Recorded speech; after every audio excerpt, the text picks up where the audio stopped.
So,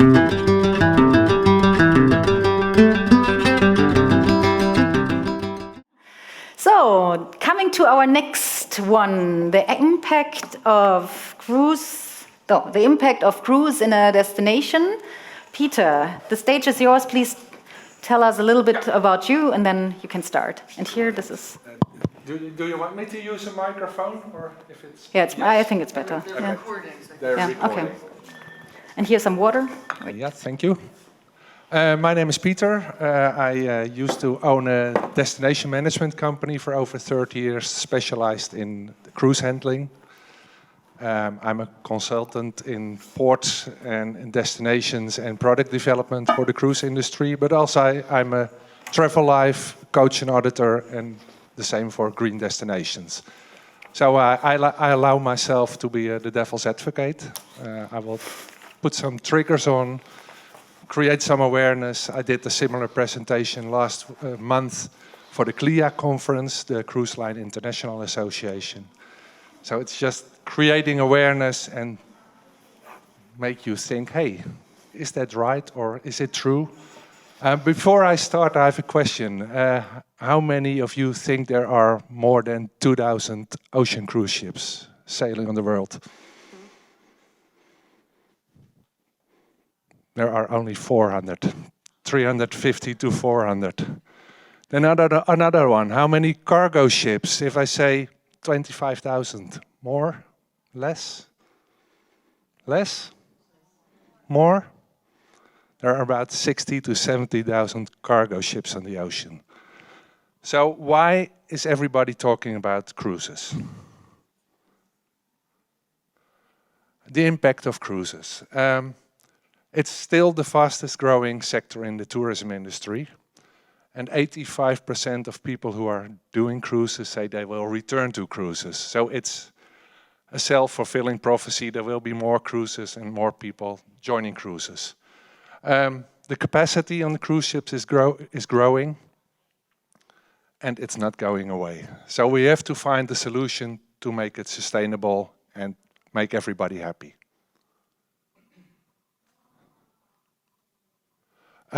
Before I continue, I want to make a differentiation. We have river cruise and we have ocean cruise. In Europe, there are about 420 river cruise ships. They're all smaller size, between 100 and 200 guests on board. And in the season, there are about 220 ocean ships sailing in Europe. Both have about 60% intercontinental passengers, 30% from the German-speaking countries, and about 10% of the rest.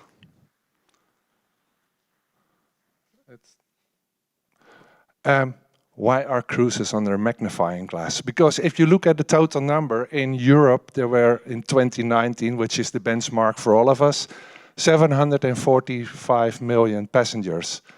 Only approximately 1% were cruise passengers. And that reflects on the destinations as well. If you see Barcelona, only 1% is cruise passenger. In Amsterdam, it's a little bit different, and it's 2% of the tourists that are cruise passengers. But if you see the feedback of municipalities, of newspapers, I'm not going to read out loud what's there, but you see those are pretty negative comments. I'm from Amsterdam. Well, my mayor, they are talking about things which are not true. So why are cruises bad in the common view? You hear everybody talking about shore power. Well, in the next couple of years, I heard at the CLIA conference about 2018, 80% of the cruise ships will be equipped to use shore power. But by 2028, only 2 to 3% of the ports have the shore power facilities. Over-tourism, because all those ships, I heard it even here in Tallinn, around rush hour. Oh yeah, it's rush hour because there is a cruise ship in port. Well, the buses are already on the parking lot because they are here at 7 and rush hour starts at 8. But yeah, at the time, cruise passengers all disembark at the same time. So there is an influx of 2,000 to 5,000 people coming from a ship. Often people are wearing branded marks. You have a big cruise line, Viking. Everybody is walking with a red sticker, Viking. So they're very recognizable. And people move in groups. Pollution, that's a clear point. At the moment, cruise industry is quite polluting, but the industry is improving. Maybe you've seen in port a green ship from Tallink, which said we're powered by LNG, the liquid nitrogen gas. 80% of the cruise ships within the next 10 years can use alternative fuels. So is there nothing good about cruising? Other remarks you hear, cruise passengers don't spend money. Well, according to the World Tourism Organization, there are 1.2 million jobs in tourism, in the cruise tourism, and they spend 150 billion US dollars a year. On average, a cruise passenger spend about 80 euros in a destination, and that's apart from the excursion fee they are paying. Cruise passengers don't have time. They rush to cities. You saw the feedback of the mayor of Amsterdam. They don't have time to visit museums.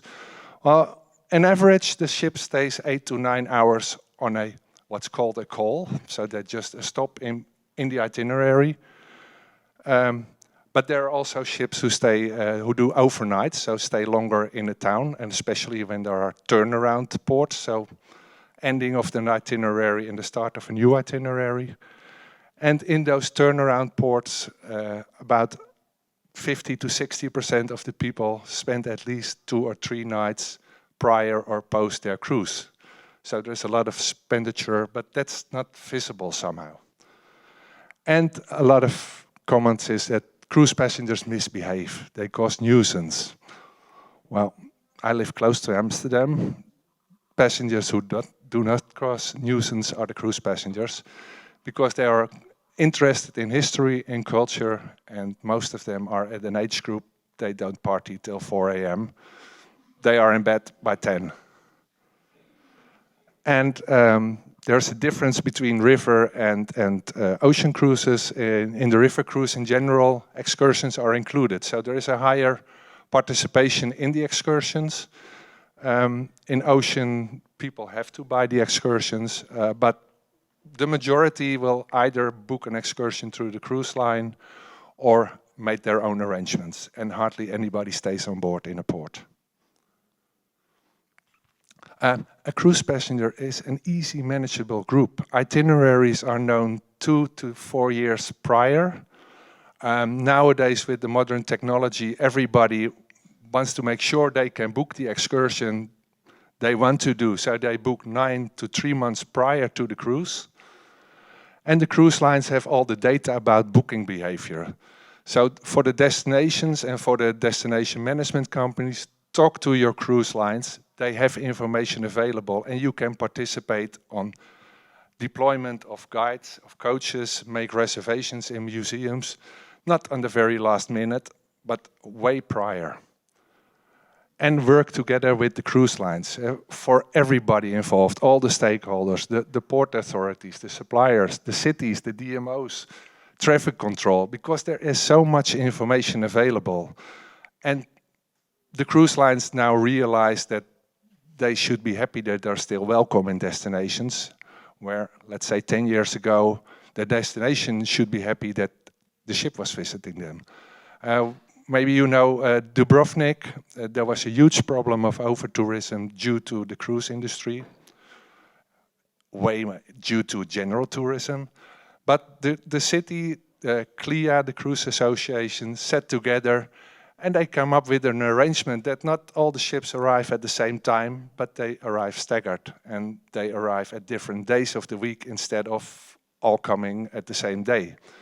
So nowadays, cruise lines are much more open to discussion and how you control the flow of ships and passengers. Of course, there are still things to improve. The cruise lines, the DMCs, the DMOs who are acting as a DMC offer more sustainable excursions. And yesterday I did an audit of a DMC here in Tallinn, and the first feedback was, yeah, but nobody's booking it.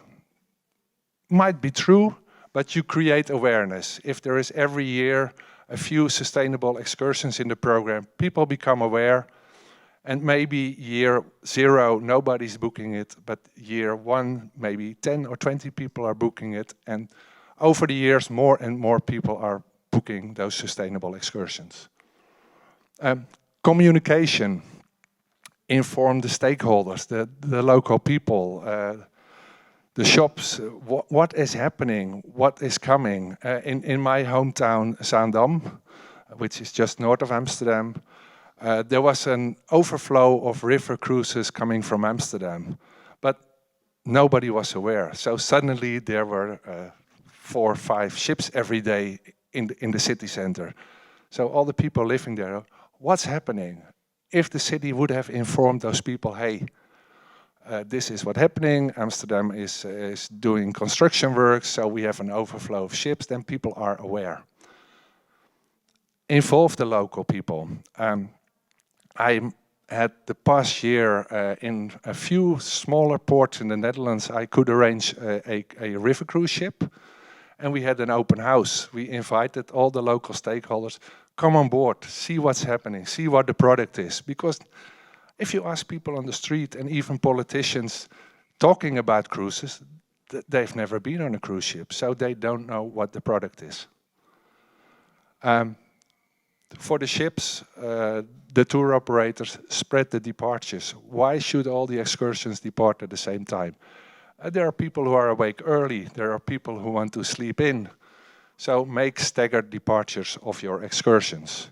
And try to arrange with unique venues. We've all seen one last night, to do after-hour openings. Or open an hour later for the general public. An obvious one, use your local suppliers. There are some international DMCs who conquer many ports, but all that money is flowing out of the country. So use your local suppliers. The company I audited yesterday, they don't work with one large coach company. They use 10 smaller coach companies with driver owners. So they support the local community. And as said, for a cruise line, work with the destination and become aware. It's a privilege that you're still allowed to come. All excursions, they have a tour guide, they have transportation, often shopping is involved, sometimes a meal, and there is an activity. And I just want to briefly touch what kind of improvements are possible to make it more smooth. Last year in Amsterdam, during Christmas time, there was a telesensor tracking system, a pilot, where everybody got a message on his phone, hey, you're approaching a very busy area. This is an alternative route to get from A to B. Or avoid this very busy area because you get stuck. Might be a good idea. I was over the weekend already in Tallinn. I was at the main square. I heard from 4 different corners guides speaking loud to a group of passengers. There are nowadays these whisper devices. Use them. Then you don't need to keep the group together. People can wander off a little bit. They still hear what the guide is telling. I once met a lady in Belgium during a tour I joined. And she came running out of a restaurant. Oh, it was great. I was going to the restroom and I could still hear what the guide was telling. In Amsterdam, many of you might have heard about the over-tourism problem in Amsterdam. They created a boundary. Is it? No, it's not working. Oh. In the whole city center of Amsterdam, you're only allowed to walk as a guide. You have to be licensed by the city, but maximum 15 passengers. And the red dots, you're not even allowed to guide anymore because they are very busy areas. and use local guides. I did an excursion in Cologne, and I'm sorry for the guy. It was a Chinese student who was guiding me in Cologne. That's not what I expect if I do a city tour with a local. Transportation, well, electric buses, they're slowly coming. Hydro-oxygen buses, it's expected within the next 5 to 10 years that there will be hydro buses available. But also the skills of a driver, drive economically, drive the shortest routes, use your equipment efficient. And that's also often the discussion I have. Yeah, why are there only 10 people in a 50-seater coach? There are two ways. You can say, yeah, it's maybe better to use a smaller coach, but for a coach company's perspective, they can use a 50-seater coach for 10 people, but also for 50 people, so they can use it much more efficient. In the Rotterdam area, there is now a water taxi bus on electricity, and they don't go by buses to one of the highlights in the Rotterdam area, but they bring everybody from the ships by water taxi. And of course, the cycling tours and the walking tours. Talking about sustainable product, 15 years ago when you were in a restaurant and you asked for a vegetarian meal, it was often a rice stuffed paprika. Nowadays, I saw in Germany a large campaign of Burger King, not my favorite, but normal or meat. So there is also a change of attitude. Buy local stuff, and of course the obvious, the single-use plastics. I'm almost there. Buy local, I already mentioned it. Make people aware about what kind of souvenirs they're buying. I saw a nice one about the hawksbill turtle shell. Well, that's an endangered species. So make your guests aware what the difference are, how they can recognize if it's a genuine souvenir or if it's an endangered species. And last but not least, the sustainable excursions. One of the highlights in Amsterdam nowadays is plastic fishing in the canals. In Rotterdam, there is a floating farm, a city farm it's called. Nature excursions. Yes, can be sustainable. I also have my doubts every now and then. In the Netherlands, in the beach area, you have the sand dunes. Prior to COVID, there were tracks 50 centimeters width.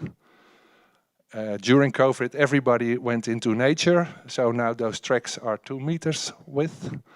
And I always say as a joke, yeah, and in a couple of years, we need to put concrete on it, because otherwise people are tripping on the trees, on the roots of the trees.